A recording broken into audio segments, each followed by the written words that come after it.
The Topsfield Historical Society presents Judy Bernstein in A Funny Thing Happened on the Way to the White House.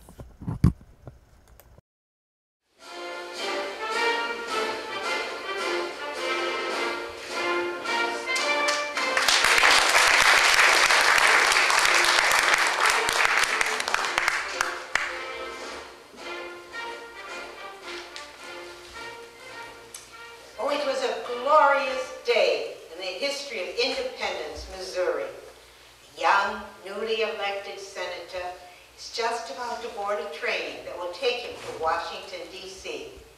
In the crowd of well-wishers that have come to see him off, there's an old political buddy, comes over, shakes his hand, and wishes him good luck.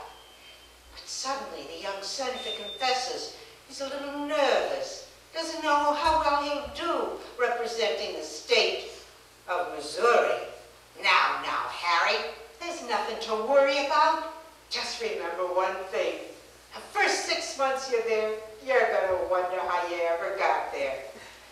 The second 6 months, you're going to wonder how the devil the rest of them ever got there. At the very same time, there's another young, newly elected senator, this time from the state of Iowa. His name was John Culver. He, too, is getting ready to travel to Washington, D.C. But the night before he leaves, he and his wife are busy putting their 3 children to bed, and they listen to them saying their prayers. You hear them saying, the youngest one is saying, "Now I lay me down to sleep. I pray my soul the Lord to keep. God bless Mommy, Daddy, Grandma, and Sister. And now, goodbye, God. We're going to Washington." For more than 200 years, this political humor has served as a powerful symbol of our democracy, starting with our very first great political wit, Benjamin Franklin, who had this to say about a rather pompous politician. "Here he comes, the great orator, with his huge flood of words and his tiny drop of wisdom." And including many years later, Ralph Waldo Emerson, who had this to say about another politician. "Oh, let me assure you, my friends, I assure you, the louder he talked about his honor, why, the faster we counted our spoons." And including all of our great wits to this very day, we've discovered that not only have they provided us with an abundance of mirth and merriment, they have also provided us with the freedom to laugh at our government and to laugh at ourselves. Well, what is it that they laugh about? Well, let's see. Our presidents, Congress, Republicans, Democrats, controversial issues, always scandals, of course. But the most delicious target has always been and continues to be our dear presidents. God bless them. All of them, from George to George. Speaking of George Washington, reminds me of the time that Nathaniel Hawthorne found himself in the middle of a passionate discussion about all George Washington's virtues, all of his awesome godlike qualities, until he had had enough. Now just wait a minute, folks, just wait a minute. Let me ask you a question. Has anyone ever seen George Washington naked? Has anyone ever seen George Washington without his clothes on? Well, no, of course not. Everybody knows that George Washington was born with all of his clothes on, his white powdered wig, his silver buckled shoes, and I'm certain that he made a masterly bow when he made his entrance into this world. Well, let me assure you, George Washington was only too human indeed. When he was serving as our first president in Philadelphia, city of brotherly love, found himself constantly refereeing the battles between Jefferson Alexander Hamilton. Until one day, he threw his hands up in the air and cried out, "Oh Lord, I would rather be buried 6 feet into my grave than have to listen to another one of their squabbles." But the squabbles went on, and on, and on. Oh, here comes Benjamin Franklin, who calms everybody down with some very sound advice. Now calm down, gentlemen. Just remember this one thing. You should love your enemies, for they tell you your faults. And indeed they do. But what about our beloved senator from Massachusetts? Our precious, much beloved Senator Charles Sumner. Here he was one morning, sitting quietly in the Senate chamber. Suddenly, the back door opened up, and in crept Preston Brooks. He had been harboring a grudge against Charles Sumner, crept up stealthily behind him, raised his cane, and thrashed him so severely that Charles Sumner was confined to his bed for 3 months. Now, if that's not brotherly love, I don't know what is. Now, as the years rolled along, our government leaders learned, and our congressional leaders learned how to use humor as a sharp instrument, you know, for the quick put down, the sharp retort. But certainly the all-time master of the quick put down was the one and only Thomas B. Reed, Speaker of the House of the State of Maine. Now, Thomas B. Reed was absolutely a genius when it came to humor and his own style of wit. His quips and his witticisms have become legendary to us to this very day. Now, one of his duties as Speaker of the House was to gather together a quorum when there was an important bill to be voted upon. So he would send out telegrams to the congressmen, urging them to return to the Capitol immediately. Well, this one particular morning, there was one congressman who was quite delayed. Seems that there was a terrible flood on the railroad. Reed was waiting for his reply. He sends Reed a telegram. "Washout online, cannot come." Reed sends back the telegram. "Buy a new shirt, come at once."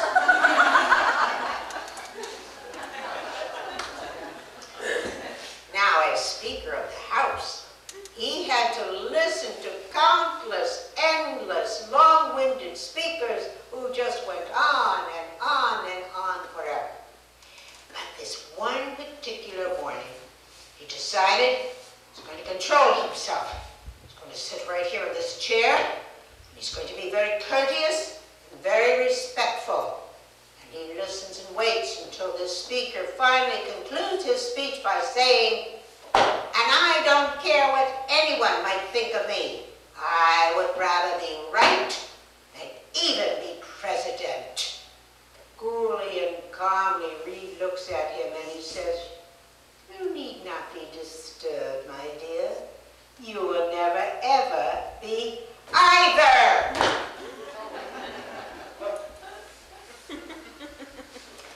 Now, I know we've all been taught that George Washington is the father of our country, right? But I think we should also give that title to the 10th President of the United States, John, you know who, Tyler. Because he ended up with the most children of any president. As a matter of fact, the grand total was, are you ready? 15 children. From 2 different wives, that is. But when the last child was born, he was so delighted, he decided to give a lovely reception. And at the reception, he raised his glass of champagne to make a toast. And he said, "Tonight, my dear friends, I'm so thrilled, I'm so delighted, and I'm rather relieved as well. I don't think I'll have to worry any longer about the Tyler name becoming extinct."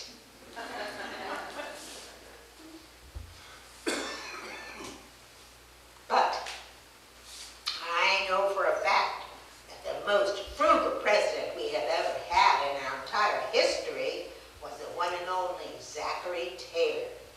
Now, in 1848, when the Whig Party decided to nominate Zachary Taylor as the candidate to become president, they sent him a letter informing him of this exciting news. Now, did you folks know that in those days, if you received a letter, you had to pay the postage on it? He looks at the envelope, 10 cents postage due. Thinks it over carefully. No, he's not going to waste any of his hard-earned money, and refuses to accept the letter. He did not find out until 6 weeks later that he was the candidate to be president of the United States. Well, you certainly couldn't accuse him of squandering any of his money, could you? But certainly, I don't think any president cherished humor more than the 16th president of the United States, Abraham Lincoln. Humor to Lincoln was absolutely crucial to his well-being, even to his very health. And of course, he was a born storyteller. He was raised in the Southern tradition of using Bible stories as parables. Well, not to put anybody down, but to explain, to expand, to illustrate his ideas. You know, the only hobby that Lincoln ever had was collecting jokes. And his two favorite joke books were written by Artemus Ward and a very strange fellow by the name of Petroleum V. Nasby. Now, when he continued to tell these jokes during those terrible, tragic days and years of the Civil War, he ran into a lot of criticism, especially the day after the terrible slaughter at Fredericksburg. That day he was having a serious meeting with a congressman. Let's see, yes, it was Congressman Isaac Arnold, and they're having this serious discussion. Suddenly, Lincoln opens up his joke book and begins to tell him a joke. Oh, the congressman is astonished. He's almost speechless. "Mr. President, how could you even think of telling a joke on a day like this when the entire country's in a state of mourning?" At that moment, Lincoln slammed the book shut, and with tears streaming down his cheeks, he said, "If I cannot find some momentary relief from the crushing burdens that I must shoulder, I would surely have to break down and cry." That's a true story. But oh, how he loved this story. Of course, you know, every new president faces the same problem. Do you know what it is? They are simply besieged by job seekers, political opportunists. That hasn't changed, has it? Well, it was no different in Lincoln's day. But in Lincoln's day, you did not need an appointment. You just marched right into the White House. And so, one night, Lincoln is fast asleep. Here's this knocking and pounding on his bedroom door. Goes over, opens up the door, and there's this young fellow.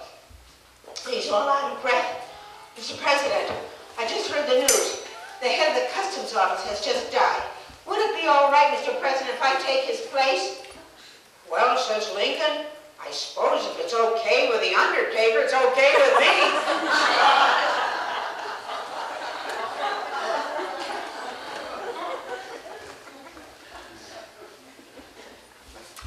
This was Lincoln's favorite political anecdote about the king and the jackass.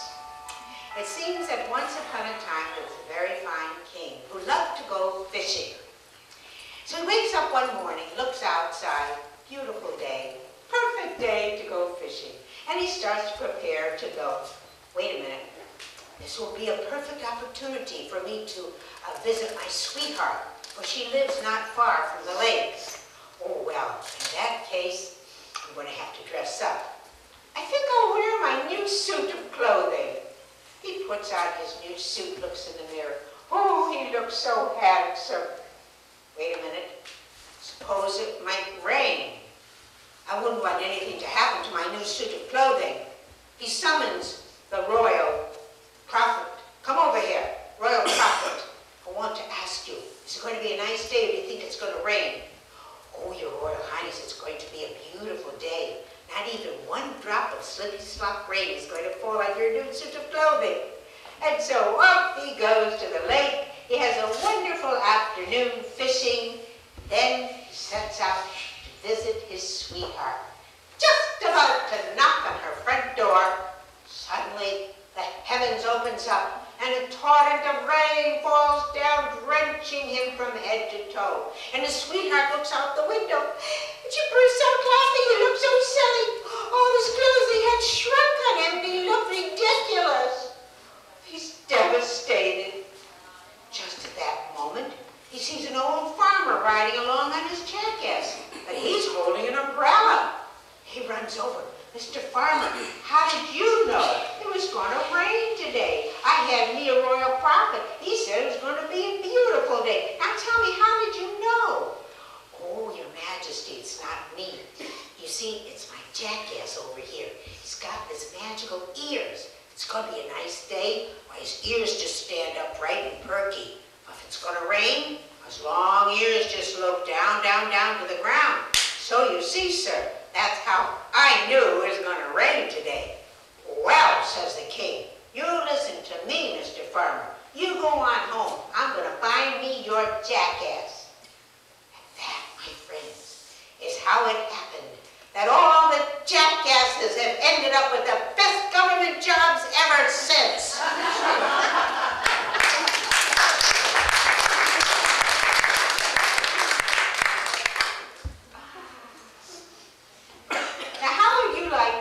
Fly on the wall. When Teddy Roosevelt and his rambunctious family moved into the White House, that must have been a riot. For Teddy Roosevelt was certainly a larger-than-life personality, and probably our most energetic and dynamic president. Now, his son had quite an interesting description of his father. He said, I'll tell you about my father. Here's the thing. No matter where he is, what the occasion, he wants all the attention focused on him. He must always be the center of attention. Do you know what? If he goes to a wedding, he wants to be the bride. He goes to a christening, he wants to be the baby. But oh, he had his hands full with his oldest daughter, Alice. Now, Alice had a mind of her own, and one day he received so many complaints about her behavior. He said, now wait a minute, folks, hold it. I can either run this country, or I can run my daughter Alice, but I most certainly cannot run both. Now, one night, he's fast asleep, and he hears this terrific ruckus outside in front of the White House. Runs down the stairs, and there are two Secret Service agents wrestling with this wild-looking guy who insisted he's come to the White House to marry Alice Roosevelt. Well, the president looks at what's going on, and the agent says, oh, Mr. President, it's nothing to worry about. This guy is probably just crazy.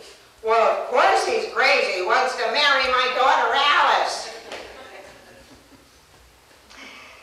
Now, even though Teddy was living in metropolitan Washington, D.C., he still insisted on lots and lots of exercise, vigorous exercise. So he would take these wild hikes every morning through the woods and through the marshes and along the Potomac River, so forth and so on.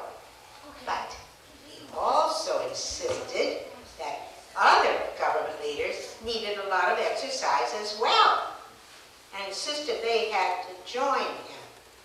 So one morning after breakfast, he looks over there and he sees Jules Jusseré.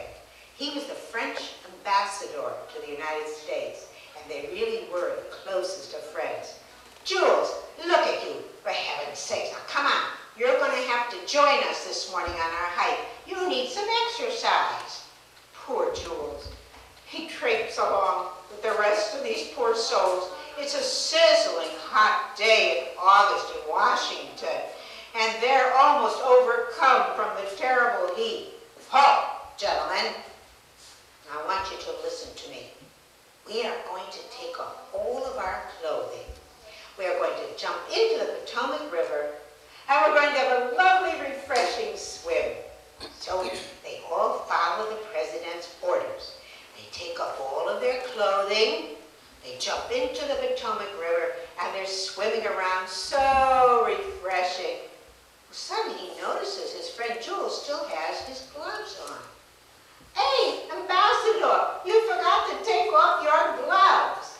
Well, the Frenchman, ever the gentleman, looks down at his gloves and he said, "Oh, Mr. President, I was afraid we might meet up with some of the ladies."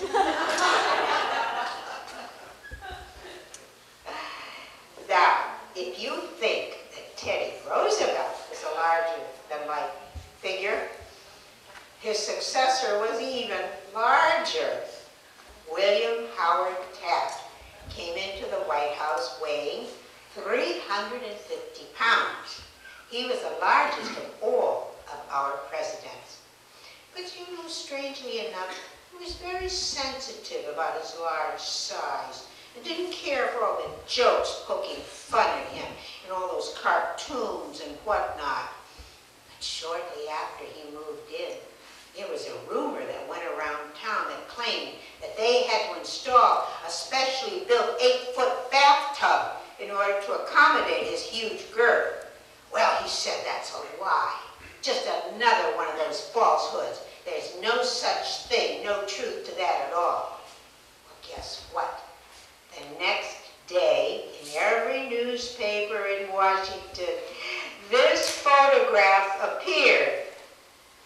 8-foot bathtub with 3 workmen seated inside of it, all of them looking very comfortable.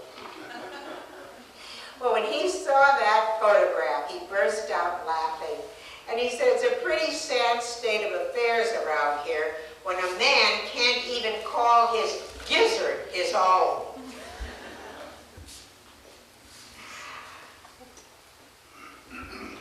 You know what? I'll bet that everybody here knows at least one funny story about the 30th President of the United States, Calvin Coolidge. Just mentioning his name seems to put a smile on everybody's face. Well, I shouldn't say everybody.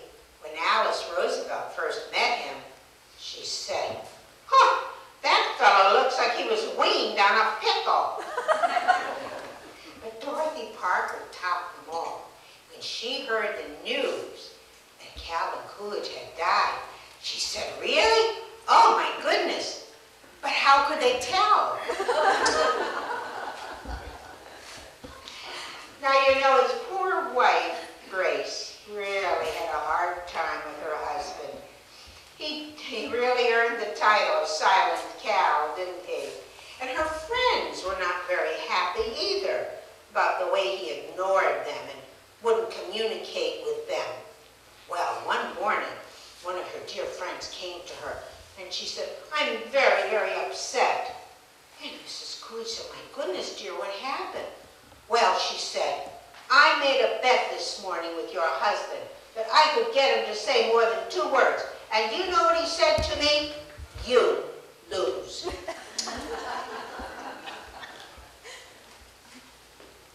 Well, I don't suppose many people remember the name of Senator Kenneth Keating anymore. Does anybody? From New York, yeah. Rochester. Yeah, right. But you know what? He should be remembered for one of the funniest political jokes. He said, "Truman proved anybody could be president. Franklin Roosevelt proved he could be president forever. And Eisenhower proved, hey, we don't really need a president. Well, Franklin Roosevelt was not president forever. But to staunch Republicans, it seemed as though he was president forever. Now, you know, whenever there's a turning point in American history, a truly watershed period, well, this is what happens. There's a lot of political folklore and jokes and anecdotes and so forth and so on. And FDR's administration is a good example of this. But in those days, oh, passions ran high. Either you loved FDR and the New Deal, or you hated everything about it. Now, Roosevelt just loved political humor.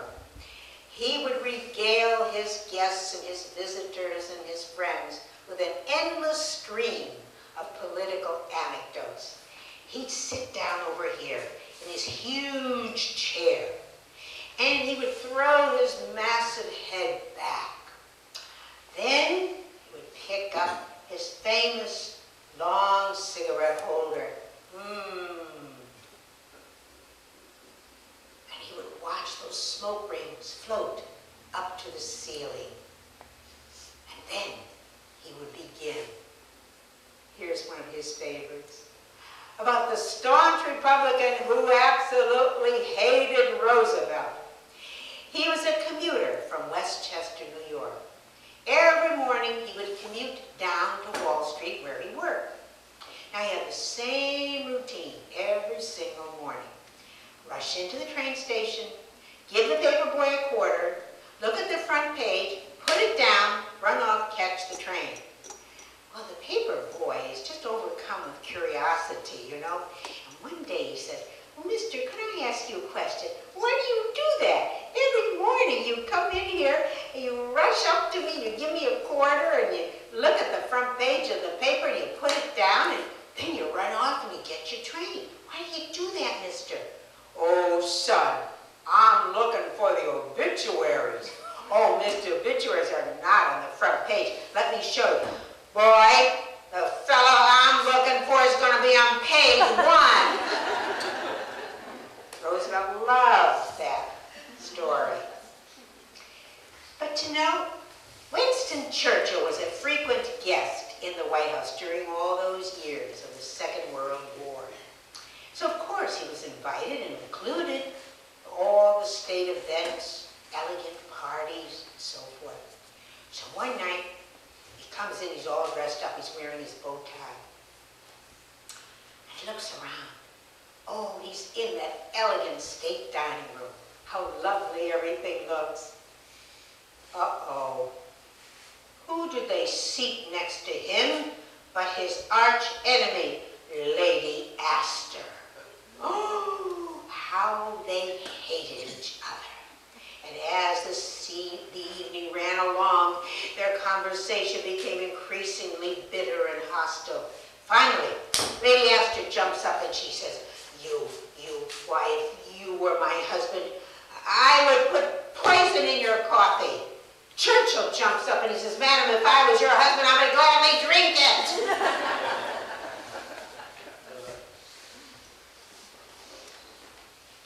Now I'm going to test you. See if anybody knows who wrote this letter. Which president?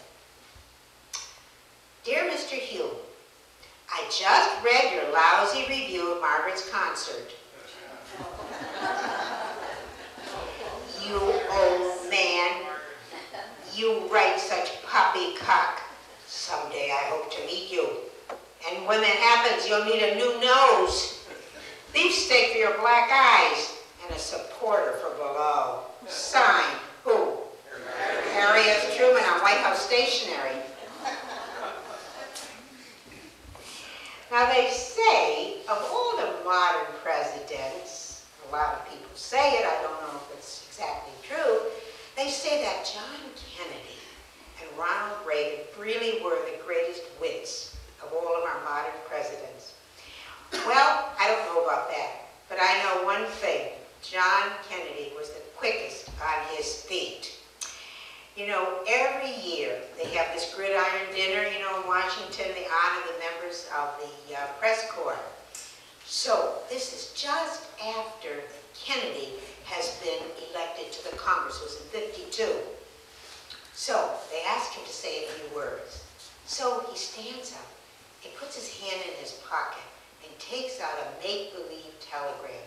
And he reads, "Dear Jack, do not buy a single vote more than is absolutely necessary. I'll be damned if I'll pay for a landslide. Signed, Dad." A lot of people said Dad bought that election, but they weren't too happy about that. Well, you know, when he was running in the West Virginia primaries in the presidential campaign against Hubert Humphrey, he would go to the coal mines. And he would wait, you know, for the miners to come off their ship. He'd shake hands and chat with them, you know, so forth and so on. Well, one time there was an older miner came up to him and he said, "Mr. Senator, can I ask you a question?" "Yes, Miss Kennedy." "I done heard your daddy's a millionaire and you ain't worked a day of your life. Is that true?" "Well," says Kennedy, "I suppose it's true." "Well," says the miner as he slaps him on the back, "let me tell you something, son. You ain't missed a damn thing." But this was Kennedy's favorite. It's the time he had this dream.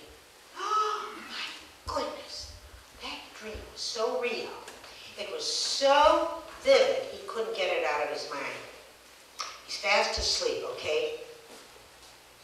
The Lord comes into his bedroom, places his hand on his head, and he says, "John F. Kennedy, I hereby anoint you as the next president." Oh, he just can't get it out of his mind. So real. So the next day he's standing in the Senate cloakroom, and there is Stuart Symington and Lyndon Johnson. And he says, "Fellas, you just won't believe the dream I had last night. I just can't get over it. I was fast asleep and the Lord came into my bedroom, placed his hand on my head and said, 'John F. Kennedy, I hereby anoint you as the next president of the United States.'" Well, Stuart Symington says, "I can't believe it. That's the exact same dream I had. But the Lord came in my bedroom, placed his hand on my head, and said, 'Stuart Symington, I hereby anoint you as the next president of the United States.'" Lyndon Johnson comes over and says, "Now you just wait a minute. I had the exact same dream, and I don't remember anointing either one of you." Now, they say there's nothing in the world quite like Southern politics, right? And nothing in the world quite like Texas politics. And certainly nothing in the world quite like a Texas politician by the name of Lyndon B. Johnson. Now, he, of course, was another larger-than-life personality. But the things that he did and his supporters early in his career are absolutely astonishing to this very day. Why, did you know that his supporters thought nothing of going to the nearby cemetery, writing down the names on all the tombstones, and adding it to their list of registered voters? So one day they had compiled quite a huge list of names from all the tombstones. So they're getting ready to leave. But this one supporter said, "Now wait a minute. We didn't get the guy over here. Let's get this name." The leader says, "Oh, come on, let's go. It's getting late. We've got enough names." "Well, that's not fair. This guy's got as much right to vote as anybody else." Well, you know, the stories about Lyndon Johnson's ego are legendary, for sure. When the German chancellor came to visit Washington, Johnson insisted on giving him a private tour of the White House. So he takes him through all the rooms, and everything is so beautiful, so stately, so majestic. Oh, the chancellor is just overcome, you know. He's just so impressed. And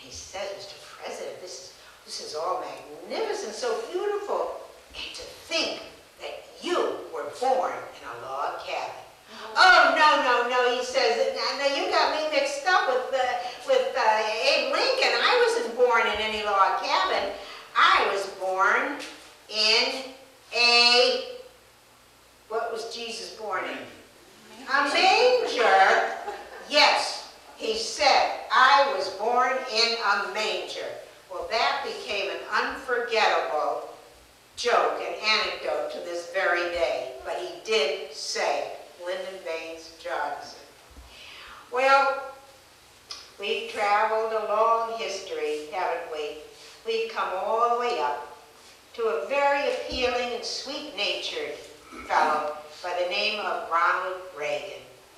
And you know, this appealing personality was very well expressed in his marvelous sense of humor and his wonderful wit. You know, he never lost that sense of humor, not even that time when he was so gravely wounded, you know, during that assassination attempt. And as they were wheeling him into the operating room, the nurse is holding his hand. He looks up at her and he says, honey, do you think Nancy knows about the two of us? But he did lose his cool one time when he was campaigning. It was in Battle Creek, Michigan. Oh, he was having a terrible time. A lot of young folks there that night jeering, heckling, causing him a lot of aggravation. Some of them were yelling, Bonzo, Bonzo, you know, referring to the monkey that he played opposite when he was in the movies. So, Reagan says, now you stop that and you listen to me. I want you to remember one thing. Bonzo grew up to become known as King Kong. Well, that put an end to that. And speaking of endings, I think I'd like to end by saving the last words for some beautiful, wonderful role models, American women. Lady Bird Johnson is one I'm thinking about. And when a young fellow came up to her to ask for her advice about going into politics as a career, what did she think? Well, she said, my boy, my son, I think it's a nice idea. It's a mighty fine career. Just make certain one thing, that you're born a foundling and remain a bachelor. I also love the words of Mother Mary Jones, you know, that wonderful labor leader and union organizer in the 20s and 30s. She went out west to inspect a prison. It was in Colorado. And as she's looking around, she sees this tall, handsome fellow over there. And she goes over to him and she says, son, tell me, how did you end up in prison? Well, ma'am, he says, I stole a pair of shoes. What? She says, you stole a pair of shoes? You should have stolen a railroad. You could have been a U.S. Senator by now. Well, we traveled a long distance from our first George Washington, to our most recent George W. Bush. And he was certainly no stranger to humor and didn't mind laughing at himself, as he did one Mother's Day when a reporter asked him to talk about his old mother. He said, well, my mother's given me a lot. Given me a lot of love, she's given me a lot of advice, given me a lot of wisdom. And I've given her a lot of white hair.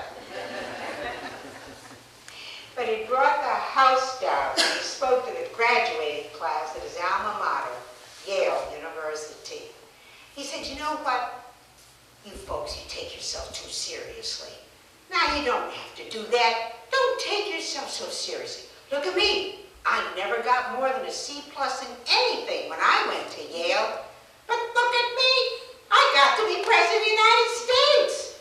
Only in America, where amongst the countless blessings that we enjoy living in this glorious country, surely no blessing is more precious than the freedom to laugh.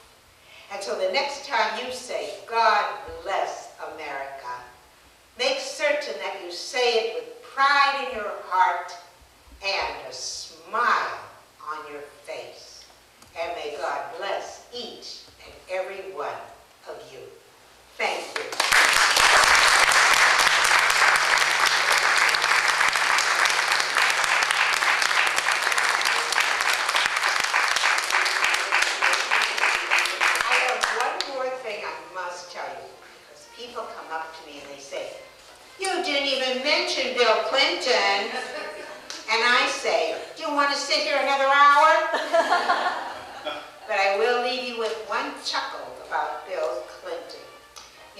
endless speaker he was and still is. Endless speaker. So he's at a political rally, and he's talking and talking and talking and talking. And the poor senator sitting next to him is supposed to follow him. But the poor guy is just sitting here forever. And he's getting more and more exasperated. Finally, he's so upset, he takes off his shoe and throws it at Clinton. It misses and hits a poor little old lady in the front row who's fast asleep. She jumps up and she says, "Hit me again, he's still talking!" Thank you very much.